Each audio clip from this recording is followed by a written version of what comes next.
Many people are afraid of public speaking. Some surveys even show that people fear it more than death. Even those who speak often can find it hard to get their thoughts in order and make a real connection. This summary explores two main challenges: how to properly prepare a speech and how to deliver it in a way that truly moves your audience. The secret to all of this is one simple, powerful concept: focus. It is very tempting to fill a speech with as many facts, statistics, and pieces of data as possible. We often think this will make us sound smart and convincing. But this tactic almost always fails. It overwhelms the audience, reduces their attention span, and makes your message impossible to remember. A study mentioned in the book found that of 20 people surveyed, 70% could not recall the key message of a presentation they had just seen. Even more surprisingly, 50% of the speakers themselves were unable to explain the purpose and motivation behind their own speeches. This proves that a speech without a sharp focus will have no impact. An effective presentation must first have a specific, clear goal. All the information included in the speech must serve that one goal. But how do you find this goal? It seems difficult, but having objectives is a natural part of being human. It is the instinct that drives us to find food, shelter, and survive. In the same way, our subconscious mind often knows what we want to communicate. The trick is to become aware of this. To help you find and sharpen this focus, the book provides a system called the SCORRE-method. This method breaks down speech writing into subject, central theme, objective, rationale, resources, and evaluation. The first step is to narrow your focus by picking a subject and a central theme. Sitting down to write a speech can feel impossible. How can you possibly talk about a massive topic like love or science in just a few minutes? The SCORRE method helps you narrow your passion into a specific subject. Your ability to deliver a great presentation improves dramatically once you have a narrow subject. Otherwise, you risk getting lost on wild tangents. For example, a speech on scuba diving is too broad and would take hours.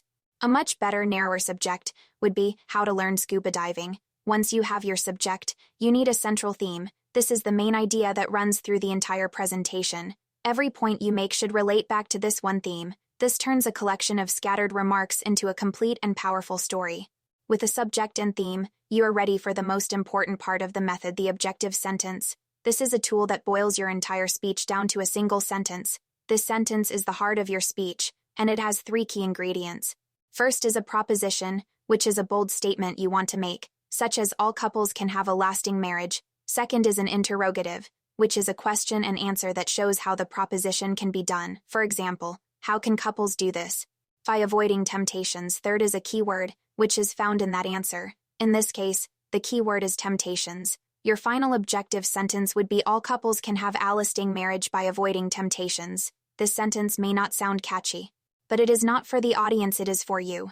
It becomes the filter for every decision you make. As you write, you might think of a great story about a couple arguing over money, but you must check your objective sentence. Is that story about the keyword temptations? If not, you must cut it. This sentence reveals the structure of your speech and keeps your focus razor sharp. After you have your objective, you need to build the speech using rationale, resources, and evaluation. Your rationale is the solid foundation of your speech. It is the series of logical points that outline your argument and make it credible. Using the marriage example, your rationale might be: avoid the temptations of being 1, unfaithful, 2, selfish, and 3, jealous. These points are logical and easy to follow. However, logic alone is boring. This is why you need resources. Resources are the anecdotes, stories, and jokes that illustrate your argument and make it captivating. A humorous tale or a touching story about a couple will engage the audience's hearts, something that dry statistics can never do. Finally, the last step is evaluation. It is not enough to just write your points and find stories.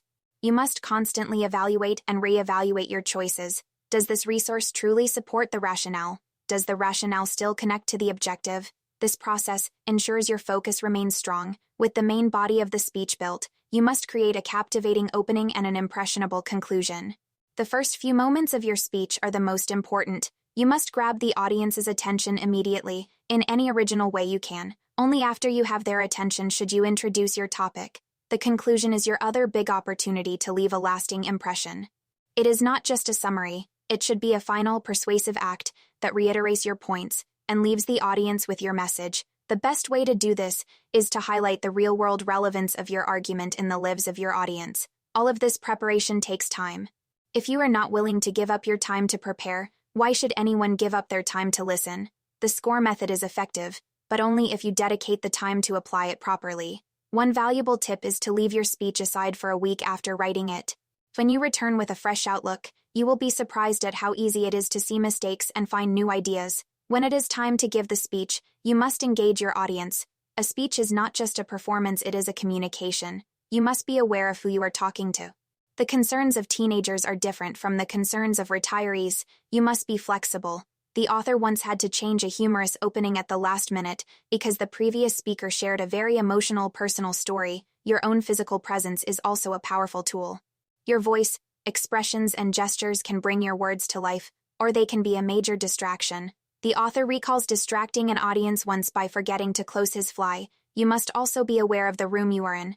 The lighting, sound, and arrangement of the room can either help you or hurt you. The author mentions one speaker who was competing with a stunning snowy landscape behind him. The audience missed his entire speech because they were looking at the view. Finally, you must use every tool to touch the emotions of your audience. People may not relate to your logic, but they will always relate to emotion. If you are emotionally involved in your own speech, the audience will feel it. Humor is especially effective. It can open an audience up to new ideas, even if you are not a witty person. The truth itself can be funny when delivered with surprise or exaggeration. By focusing your message and delivering it with human connection, you can create a speech that doesn't just share information, but gives your audience goosebumps.